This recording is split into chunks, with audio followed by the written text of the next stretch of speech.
ఓజీకి కావాల్సినంత హైప్ ఉండడంతో మేకర్స్ ముందు నుంచి ప్రమోషన్స్ కి దూరంగా ఉన్నారు. ప్రీ రిలీజ్ ఈవెంట్ పెడితే వర్షం అడ్డుపడడంతో 6 గంటలు ముగించేశారు. సినిమా గురించి పవన్ మాట్లాడుతూ ఓజీకి సుజిత్, తమన్ హీరోలు అన్నాడు. సినిమాకి ఇద్దరే stars, not Pavan Kalyan. Cinema release తర్వాత పవన్ చెప్పిందే నిజమైంది. ఓజీ సినిమా గురించి ఎలాంటి రివ్యూ వచ్చినా ముందుగా Sujeeth stylish making, Thaman BGM పై ప్రశంసలు ఉండాల్సిందే. పవన్ స్వాగ్ కి తమన్ తన మ్యూజిక్ తో ఇచ్చిన హైప్ అంతా ఇంత కాదు.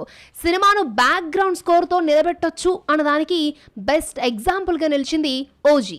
సుజిత్ స్టోరీ చెప్పినప్పటి నుంచి ఓజీపై కాన్ఫిడెన్స్ తో ఉన్నాడు తమన్. దర్శకుడికి ధైర్యం సడలిన భరోసానిచ్చాడు. ఇదే నమ్మకంతో ప్రీ రిలీజ్ ఈవెంట్ లో మీసం మెలేసి రివ్యూ ఇచ్చాడు తమన్. ఉత్తర అమెరికా ప్రీమియర్స్ 3 మిలియన్ మార్కు దాటింది. ప్రపంచవ్యాప్తంగా ఫస్ట్ డే రికార్డు స్థాయి వసూళ్లొస్తోందని అంచనా వేస్తున్నారు.